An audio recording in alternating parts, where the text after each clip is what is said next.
Awesome. Well, hey everyone, welcome to the February 2025 Elevate Your Running team call.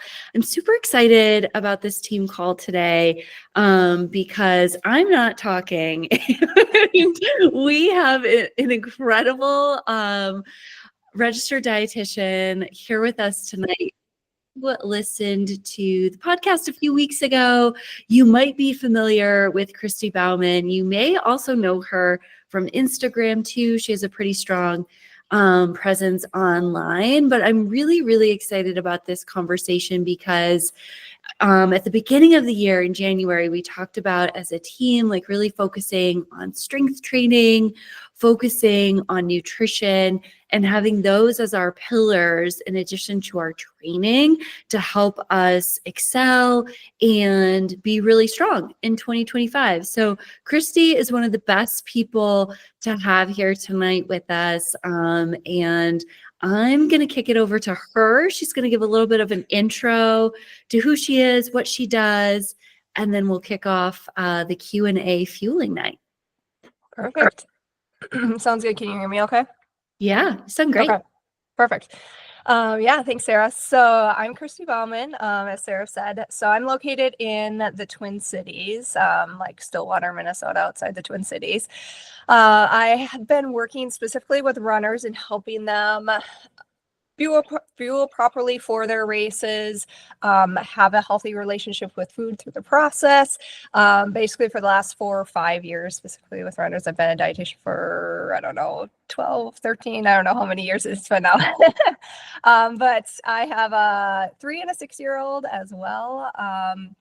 And I've done 13 marathons over the last many years, and obviously a bunch of half marathons, and many of the same things that I see runners coming to me with is things that I've have mindsets around food or things that I've struggled with in the past as well. So it's always exciting to help runners and feel the difference, not only during their runs, but on a day-to-day basis on how much fueling can make a big difference. So I'm excited to answer your questions today and talk about, I know we were going to talk about a few other things. So. Yeah, for sure.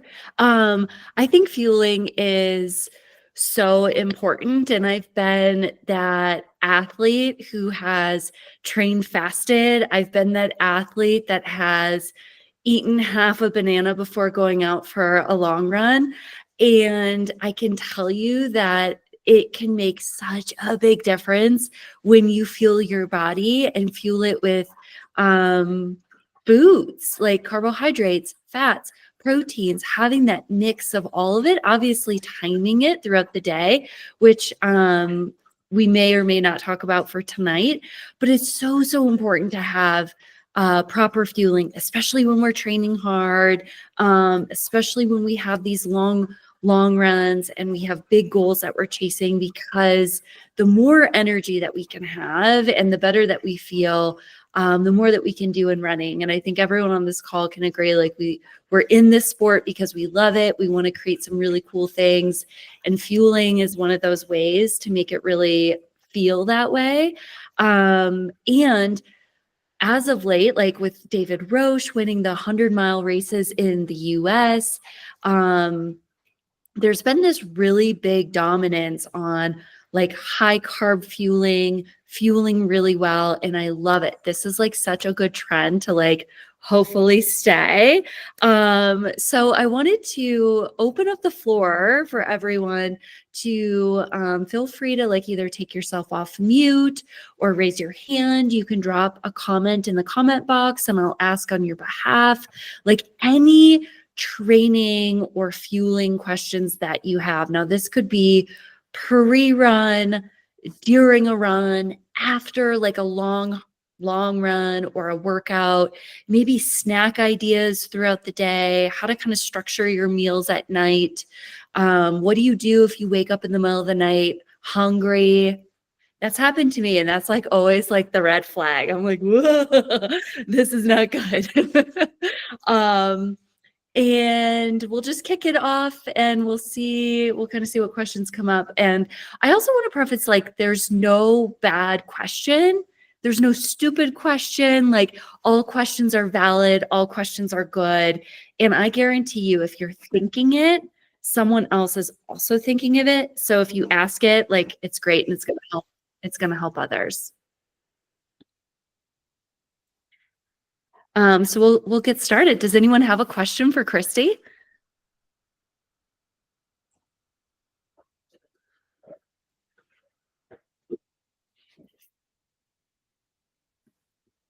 Will, come on up, Will. Okay, so I'll start with a maybe very, very high level question. I guess what are your thoughts on, like, just overall, like, carb versus protein intake? Like, how do you balance the two for a distance runner? And then, like, just on a normal day, eating throughout the day, do you like to do, like, do you think 3 big meals is good, like more small snacks throughout the day? Because I kind of find myself snacking more and getting hungry between meals. So what are, what is a good or bad idea about that? Yeah. Let me ask you this. How many miles per week are you running? 20 to 30 right now, not many. I think we're going to be probably pushing a lot more through the half marathon session. Okay. Maybe Sarah can tell what we're going to be, what our max is going to look like. Yeah, no, that just gives me a good idea. I never know if people are like high mileage runners or where they're at. Okay, so generally a good way to think about like your everyday meals is visualize having your plate and then make a third of your plate carbs, a third of your plate color being fruits and or vegetables, and then a third of your plate protein. And that generally can kind of give you one. I didn't talk about specifically fat in there, but oftentimes fat is incorporated. Like if you saute veg, like let's say it's a stir fry and you have rice and veggies and meat, oftentimes the olive oil, for example, is mixed in there. But that just kind of gives you a visual of a balanced plate and something that's going to keep you satisfied for longer. And as far as like how so carbohydrates, the biggest thing is like carbohydrates is the main thing that changes when mileage increases. And so naturally sometimes that's coming because you are already, let's say, fueling your long runs. You're adding in carbs, you're adding in gels, you're adding in chews during your long runs, so that naturally increases carbs, which helps. Other times I like to give the example of like maybe when you're running 20 miles a week, a snack of carrots and hummus is satisfying. Whereas like once you maybe hit like 40 miles a week or maybe even 30 miles a week, you're like craving those carbs to come along with it. And you need something like, maybe it is carrots and hummus, but then you add in crackers along with it. So that's, and then let's see, kind of a good general guide for like, okay, what should my meal look like again? I would say as far as like protein, so oftentimes people can be really good at protein and getting in enough protein because they've been focusing on it, or there's, all the talk about protein and maybe they're really good at getting 25, 30 grams, maybe more, depending on the person and their mileage and everything. But I'd say 30 grams is a good number of grams of protein to aim for, like at each meal. And sometimes, for example, let's take breakfast. And this is kind of becoming a long-winded answer, but maybe there'll be more questions that pop off of this. Sometimes we think of like eggs. Eggs are great, but 2 eggs only gives you 12 grams of protein. You could add a whole grain piece of bread. I think of like Dave's Killer Bread. That one slice has 5 grams of protein in it. Whereas like a white piece of bread, I don't know, maybe 2 grams of protein. Anyway, all that to say is we can make shifts in the food choices that we make, hence getting fiber from the whole grain bread and additional protein and complex carbs that keeps us full longer from that. So hopefully that kind of, and then, let's say we do 2 eggs, a slice or 2 of Dave's Killer Bread, and then some berries to go on the side. Like that would be a balanced meal. And sometimes, we can obviously, if people struggle with lack of appetite or, feeling nauseous, sometimes after those hard workouts, there's things that we can navigate it as well. But it's really becomes as far as like, should I do, I'd say for sure 3 meals a day. We don't want to go longer than 3 to 4 hours. I mean, maybe you can get 4.5 hours. We don't want too long between a meal, because that's when we get to the point of like you're starving and you find yourself overeating, especially if we're thinking about saving calories for the end of the day. But trying to have something to eat, whether it's a meal or snack, every 3 to 4 hours gives your body that consistent energy to prevent those sugar cravings, raiding the pantry at the end of the day, overeating, and then feeling to the point where we stuff ourselves or just feel guilty about the foods that we're grabbing because we're so hungry, type of thing. So did that answer your question? Yeah, definitely. I think so. A follow-up I have that Sarah sort of teed off is like, I'm somebody who likes to run first thing in the morning when I get up. And so usually I'll have just like half a banana and maybe half a bagel if I'm doing a longer run. I guess what do you suggest for like first thing in the morning, eating before a run so that I'm not like stuffed and cramping, but have enough fuel? Right. Yeah. So 25-30 grams of carbs for your like average daily run. So like that would be more like a full banana. So you might try and work your way up to, if you're at a half a banana right now, maybe you try and do 3/4 of a banana for a week or 2 and then move up to a full banana if you're, kind of nervous about doubling it right away.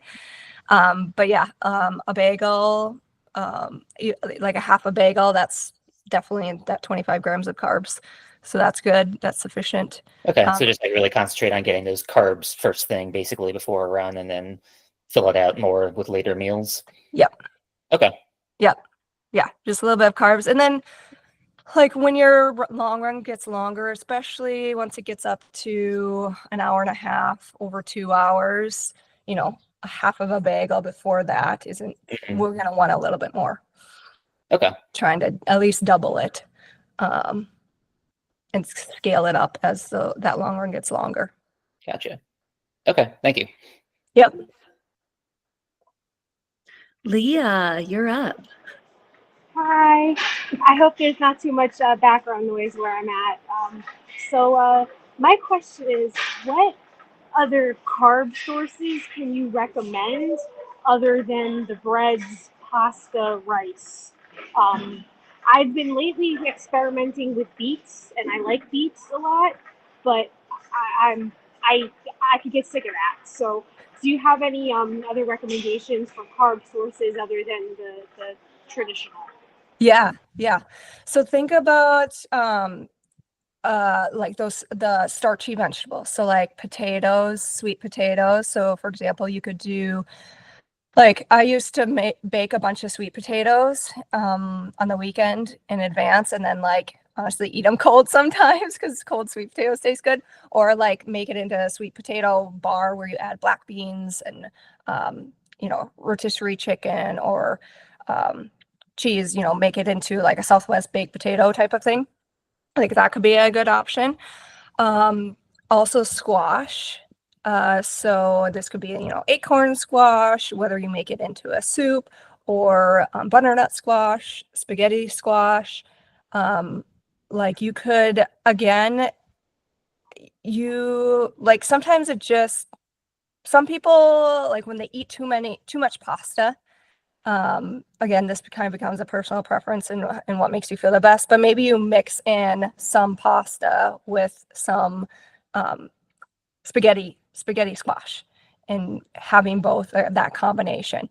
When you're running low mileage or cross training on general, so again, I would say maybe you'll find, I think of like 20 miles a week, like you might be fine with just spaghetti squash and a meat sauce on top of that and feel satisfied. But there becomes a point as your mileage increases where I personally find like spaghetti squash does not satisfy me for that carb source anymore at a meal. Like you need something more, just more satisfying, more substantial, more carb heavy.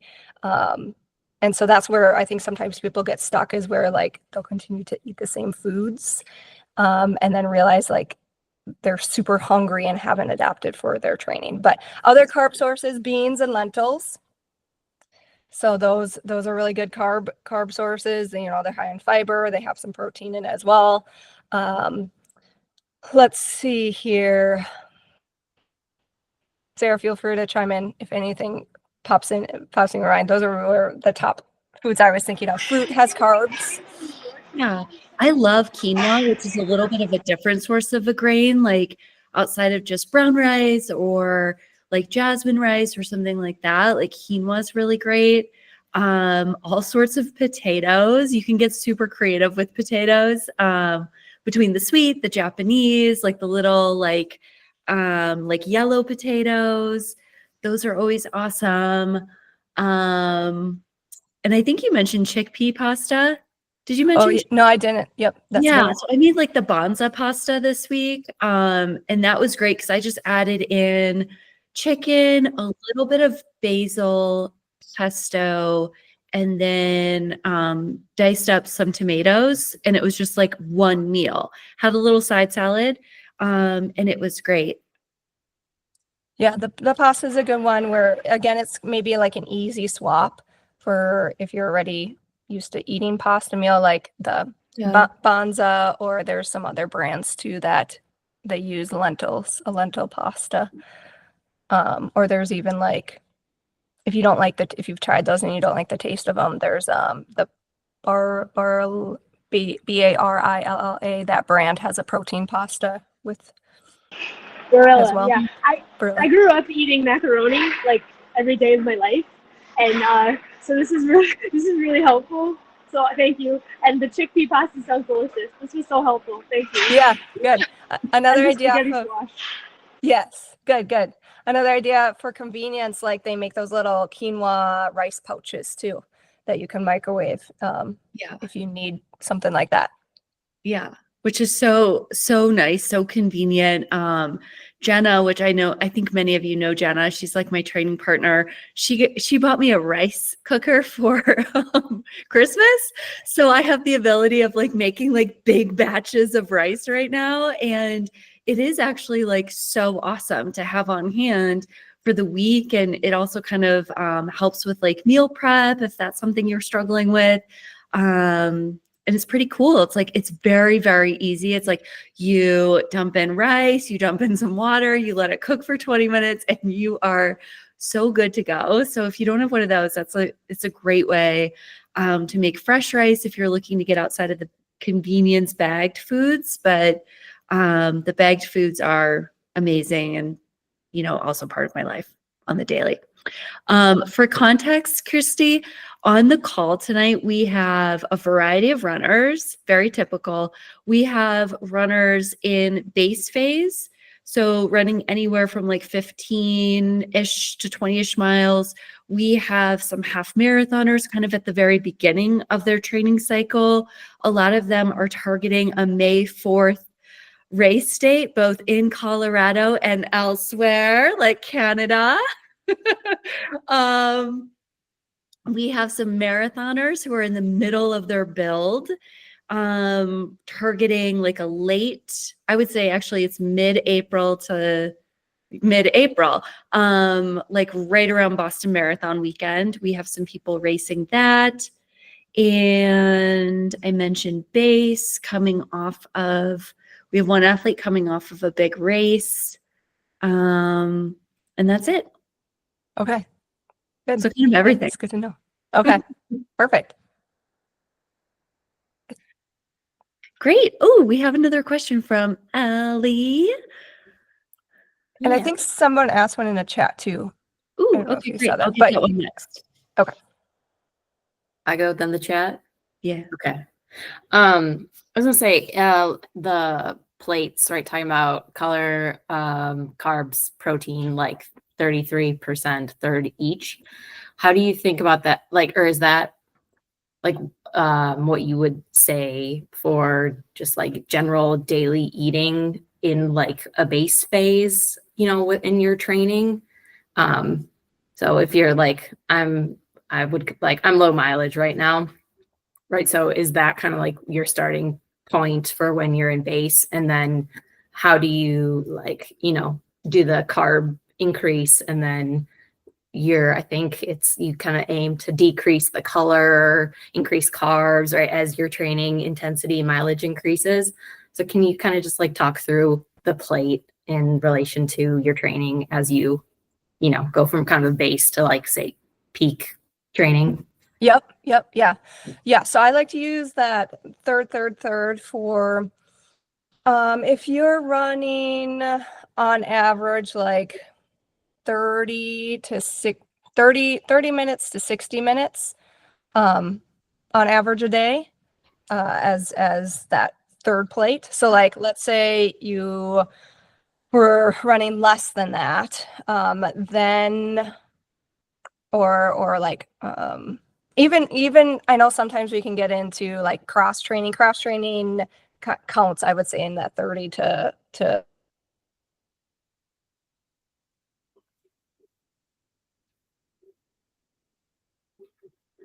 Is it us or Kristy? Is she frozen for everyone? Yes. We'll just wait for her to come back. Okay. Sure, it's just a little hiccup. I'll just pick up where she left off. Just kidding.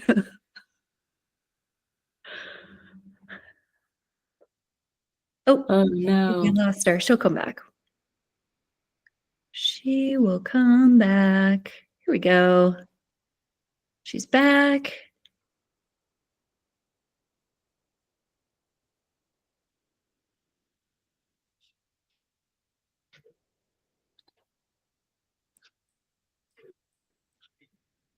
She's on the call, but maybe she's still frozen. There we go. Can you hear me now? Yay! There we Oops, go. I was muted. Okay, so I'll kind of give a summary. 30 to 60 minutes of exercise on average per day. You use that third plate. If you're exercising less than that, I would increase the fruits and vegetables to half your plate. So we can get more of that color, a quarter of your plate carbs, a quarter of your plate protein. Protein could potentially be like still slightly more than a quarter, but the carbs only needs to be a quarter essentially, because carbs are increasing or decreasing based on your endurance activity. We still need carbs. Don't cut them out completely. But then let's say you're having runs and workouts, or even 2-a-days. So you're like, let's say you are lifting on top of running and it becomes over an hour, then we increase our carbs to about half of the plate, and then a quarter protein, a quarter color. Okay. But, yeah. Does that help? Yeah. So like even max peak training, you're still thinking about like on the 50% carb, like, okay. Mm-hmm. And then kind of scale it in between. Yep. And obviously, naturally, you just might find yourself more hungry at times.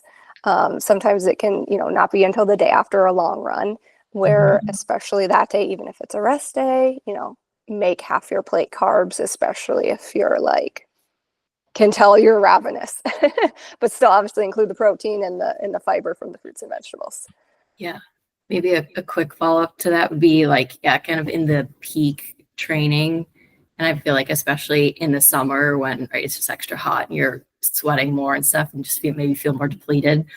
Do you have any like tips for just when you like feel like you can't get enough, like, and especially in peak mileage where you're running the most mileage, of the year, and it's just like you feel like you can't actually physically eat enough food, like you're already drinking a protein smoothie a day, like I don't know, just any tips that like extra supplement?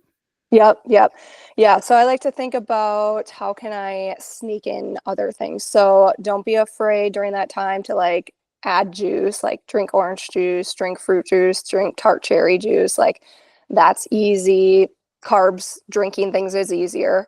Like also along the lines of like drinkable yogurts, choosing, adding like honey to peanut butter toast and adding honey on top, or adding honey to yogurt parfait, Greek yogurt with berries and granola. Or even like sometimes it might be even, instead of using 0% fat Greek yogurt, doing the 2% or the whole. Like, yes, that's the fat that's increasing it, but it's the calories as well that we're, if you're ravenous, we really need the calories to satisfy that. So it's not only just the carbs per se. Even, especially, I don't know how high mileage you'll get to, but if somebody's really, really high mileage, I'll have them like, the scratch. Have you heard of scratch high carb? So like just drinking that throughout the day, or like a snack with a snack. Yeah. Yep. It's your beverage for the day. Yep. Okay. Because it's like we just have to get it in somehow. And that can be, maybe you're tired of the sweet taste and that's not as sweet type of thing. We just have to get it in somehow. And the other thing is like giving yourself permission. Again, I don't know how high a mileage, but thinking that you're hungry, having 4 meals a day. And this is Nancy Clark. She's a big sports dietitian, kind of the guru of sports dietitians. She was a big proponent about having 4 meals in a day, at that peak mileage type, especially if somebody's running 60 plus miles, a week type of thing, that would be kind of the point where you probably want to add in potentially a change, make a snack more substantial, more like a meal or a big snack plate. Cool. Thank you. Yep. I really like the idea of eating 2 breakfasts and then having lunch and dinner. Like 2 breakfasts is double the fun. You can structure it before and after your run, and then a lunch and a dinner. If you kind of find yourself in that higher mileage, or you're more ravenous, I know like when I went into my first marathon training build, I think I was like 3 or 4 weeks out from race day. And I remember asking my coach, I'm like, I'm just so hungry and I'm tired. And she's like, you need to eat more. Like, it's just that simple, but it's also really tough to do. But adding in like that 4th meal, I think is a great way to get in a lot of extra calories and nutrients that you need, and carbohydrates, protein, for you to be able to feel good and feel strong in your training. Yeah. Okay, so we have a few questions from Sarah H. She's asking, do you have any intra-run race fuel recommendations for individuals that prefer less sugary, more savory flavored foods? Some pre-run fueling options aren't as mobile. So I'd love some tips. Okay, so intra-run, so during the run, not so sweet from what it sounds like. I don't know if it More gels included or more food options. Either one. Okay. So gels, there's thankfully more companies are coming out with like more neutral flavored gels that aren't so sweet. So I think of Morton is kind of the first one that I think of that kind of brought it out. That's again very popular, easy. It tends to be easy on the stomach. One of my favorite is Precision Fuel. They again have it's 30 grams of carbs in one gel, and it's not super sweet. There's some other ones too. I don't know, neutral gels. Those are the 2 that come to mind offhand. And anyone else can chime in as well.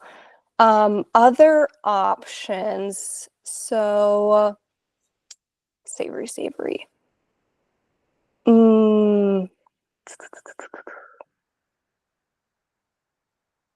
I know, I'm trying to think. Nothing I'm else comes. using, just to kind of piggyback off of like the neutral gels, I'm using the Precision Fuel Gel right now in my training. Really like it. They also have 100 milligram caffeine gel, also great.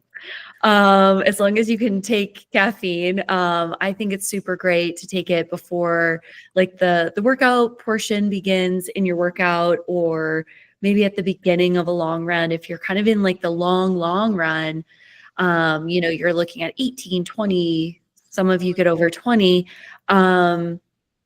Maybe taking 2 in a run. But I also know that SIS Beta Fuel has a neutral gel too. They have been sold out pretty regularly everywhere. I haven't been able to really find it. But when it is back in stock, that's a great gel too, because that one contains 40 grams of carbohydrates, 160 calories. It's a gel that I actually take just a little bit. I have a little bit more time in between each of those gels, which is nice. So it's a bit more like every 4 miles, or if I'm running a marathon, that would be like every 30 minutes, something like that, 20 minutes, which sits a little bit better than, if you're running 3 miles, that could be every 20 minutes, 25. It's just a heavier gel. So you kind of want to play around with it, definitely in training before you go into the race. Yeah. I was thinking of the SIS gel. That's a good one too. Mm-hmm. Gosh, as far as like foods or okay, yeah, hopefully those were helpful. I think of like if you do chews at all, there's like sour chews now. Mm-hmm. I don't remember what brands have sour chews, but I know there's a couple different brands that have those as well, which could be an option. So yeah, like Scratch they make like the chews that you can just, they're in like a packet. They're a little difficult to use in a marathon setting, but Becky, who's not on the call today, she ran Houston a few weeks ago, and that's all she took for her feeling. She had a great race. She ran on the way. She had an awesome day, and that's all she used. But granted, she had like friends and family on the course to kind of help her support with those packages, because you guys know what they look like, right? They're kind of big and they're pretty tough to carry, enough for a marathon distance with you at the start of the race. But those are a bit more on the sweet side. For savory, I don't know, like, nut butter is maybe a bit more savory, but like you kind of need the carbohydrates to fuel your run. So like, I think going the neutral gel option's kind of a great place to be. Yeah. Love it. Thank you very much. And my mic works, so yeah, perfect. Hey. The Scratch chews, by the way, I think my first marathon was with Scratch gels, the sour ones. But it is you get really tired of chewing at the end. So power to Becky for doing that. I was gonna ask her about that. Yeah, I need to. I can see that.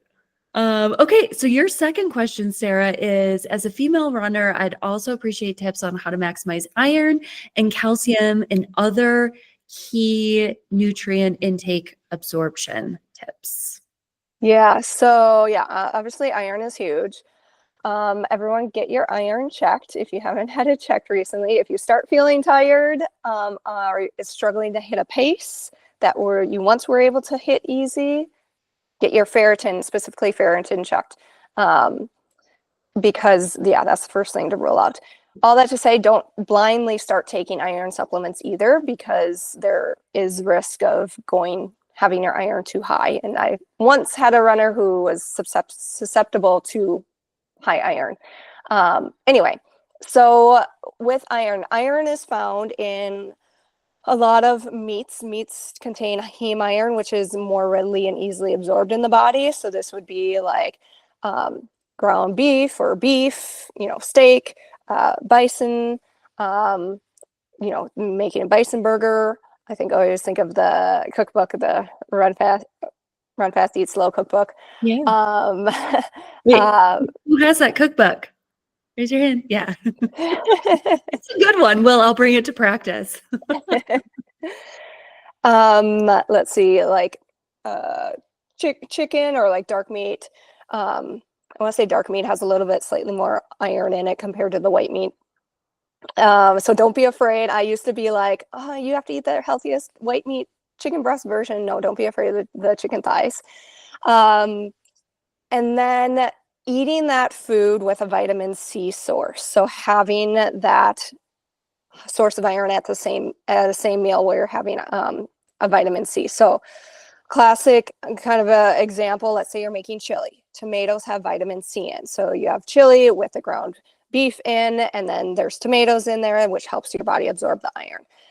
Or cooking with an iron skillet, like a cast iron skillet that has iron that, especially if you're using acidic food, so like cooking tomatoes in there, that helps the tomatoes actually absorb the iron into your food as well. There's actually like a fish that you can buy that you can put in to your food, like an iron fish, I guess.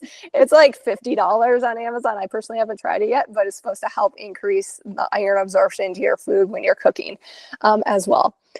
All that to say is, it's like, I even personally, it's hard to meet your iron needs through food sources alone if you are susceptible to low iron, because through running, like the repetition of our foot hitting the pavement every single time, that breaks down red blood cells, and the iron is found in red blood cells. Thus, we lose iron that way. We lose it through our GI tract. We lose it through other ways as well.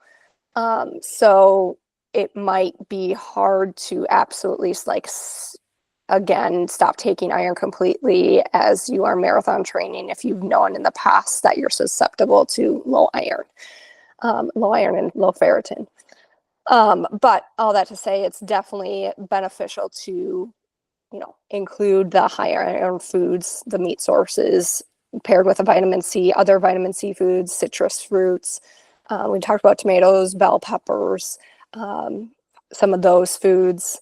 There's iron definitely in like spinach as well. It's just not as readily, easily absorbed in your body, which always gets tricky if you're more of a plant-based runner and don't eat a bunch of meat, or don't eat meat at all. So yeah, iron's kind of a big topic, but if you have any other specific questions about it, I can definitely dive into it. Yeah, greatly appreciate that. Vitamin C, I'll keep that in mind. And whether I buy it or not, I will be looking for an iron fish on Amazon now. So we'll see.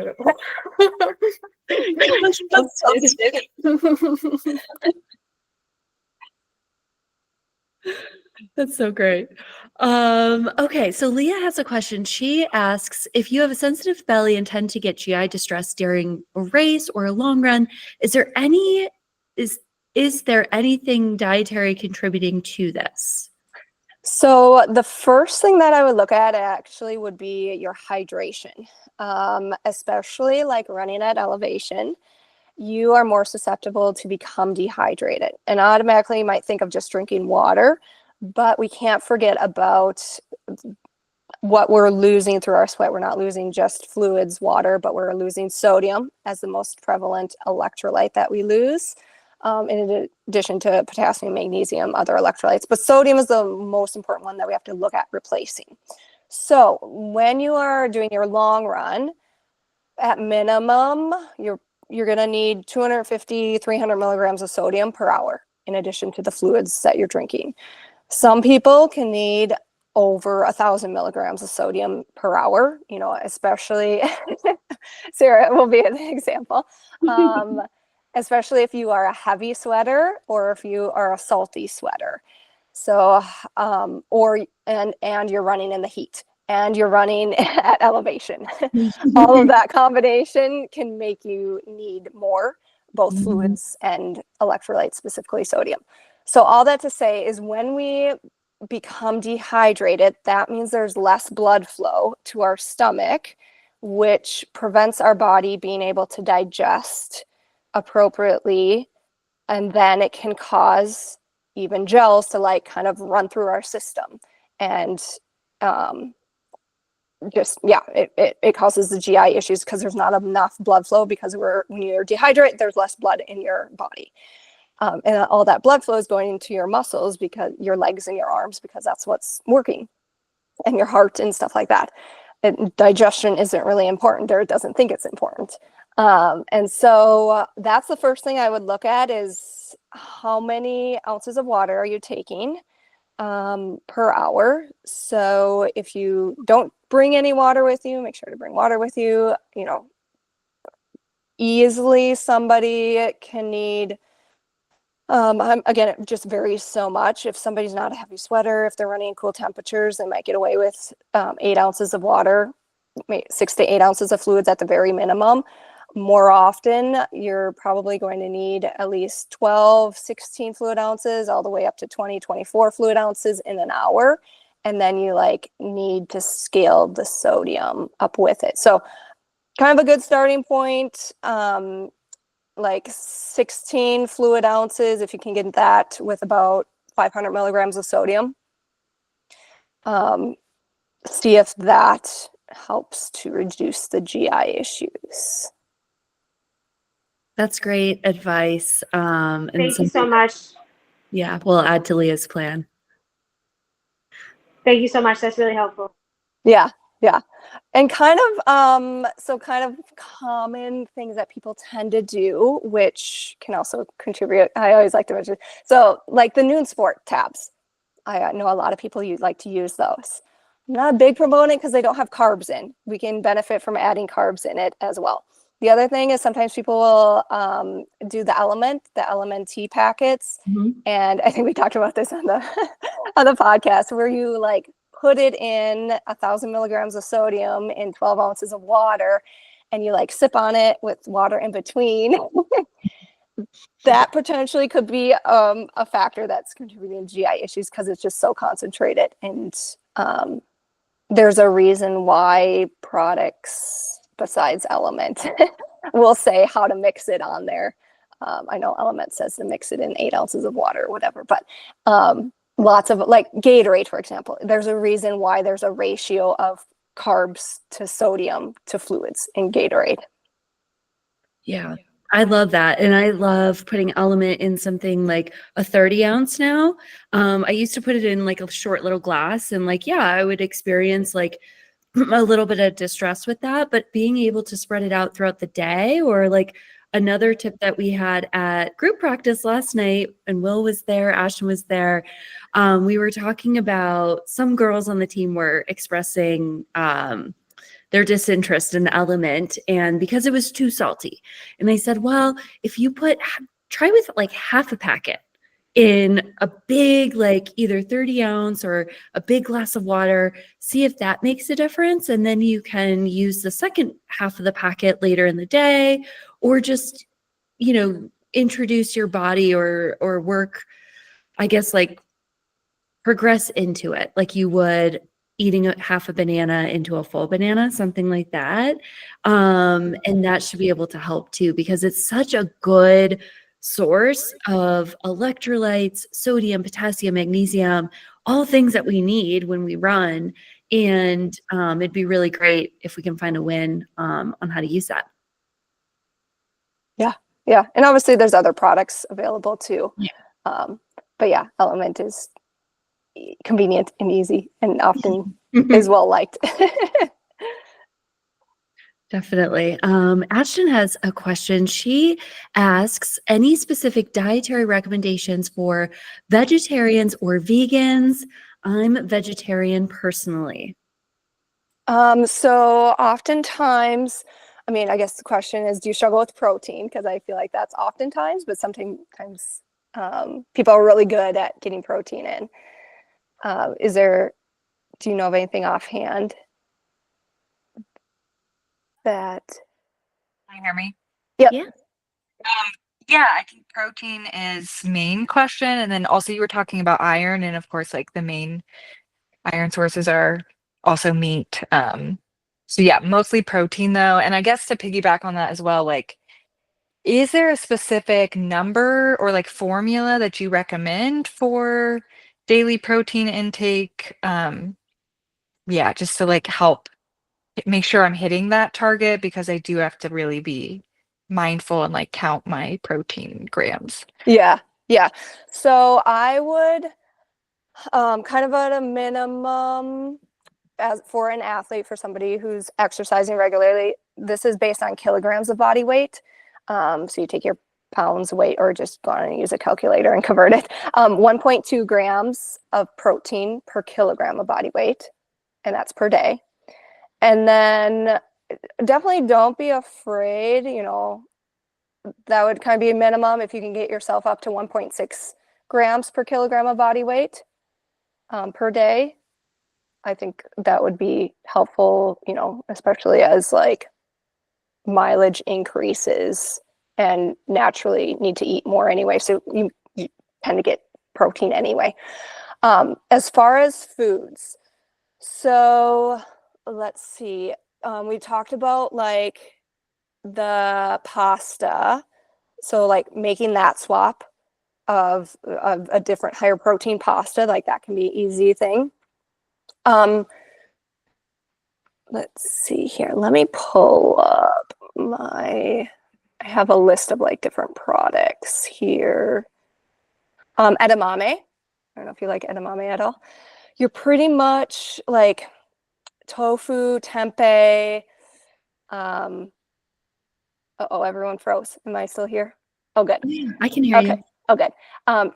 Tofu, tempeh, edamame, like those soy foods, those are good sources of protein. If you can swap out like, I don't know if you're using any sort of milk, plant-based milk, but like Ripple Pea protein milk, like that's a brand, Ripple, that's higher in protein versus like almond milk. Soy milk, also like there's another silk cashew milk. Look for a higher protein milk. That can be a good option. So then you're thinking about, okay, am I adding that to my oats in the morning, or overnight oats? Like you're using that instead of water, or in your smoothie, like you're using that product, in addition, maybe even to a plant-based protein powder. You're using the milk on top of it. Let's see. And then there's like yogurts too now. Like Siggy's has a plant-based yogurt that I think has a good, decent amount of protein in from, I don't remember what the source is. But yeah, Siggy's has one. She says, what else? Just Eggs. So I don't know if do you do eggs at all, but there's Just Eggs, which is a plant-based form of egg. Yeah, I do. I'm just vegetarian, so I do like dairy and eggs. Perfect. Do you think it's okay? I guess I've heard like people have different opinions about using protein powders and protein bars and things like that. Do you think that's okay? And do you have specific brand recommendations that are like healthier? Yeah, so for protein powders, if it can be like a third-party tested where it's NS sport informed, that certification, like I just feel better about like they're being tested to make sure that they don't have heavy metals and other additives to it. So like Momentos is one of my favorite brands. They have a plant-based version. I think Vegas Sport, I think that one's certified as well. Those are the two that come to mind offhand. But yeah, definitely like it's okay. Like I wouldn't have it at all 3 meals as your protein source every day, but like once a day, yeah. Protein bars. So my favorite, I think the Perfect bars are pretty good. My favorite, I feel like it's harder to find, G to G bars. It's if you like peanut butter or almond butter, that's like the base of it, and then they do add that might be whey protein though in there. Now that I think about it, it might be whey protein, so that might not work. But you said you do milk, so that would work for you. Okay. They had them at some Costco's, and then we have Hy-Vee's here in Minnesota, but G to G bar, that's otherwise, even if you have time, making your own like oats, honey, protein, peanut butter balls type thing, adding You could even do like the powdered peanut butter in addition to regular peanut butter in there as like a different way to add a different source of protein too. A plant-based a burger, so like Abbott's, ABBOTS. They have like, sometimes it's hard to find a higher protein plant-based burger, but that's like a brand that I know is good. Okay, thanks so much. Yeah, lots of options. Love it. And for the energy balls too, like I would make them a lot during my marathon prep, this last like cycle that I was in. And it doesn't take that much time. And it can be so filling. It's a great on the go snack. So highly, highly recommend. It's basically oats, honey, peanut butter powder if you want. You can throw in some fun things. Like sometimes I'd throw in like a few chocolate chips, or I'd chop up like Reese cups and throw those in. Ah, so great. So you can kind of make it fun too. Do we have any other questions for Kristy tonight on nutrition, fueling, recovery, foods, anything that's popping up?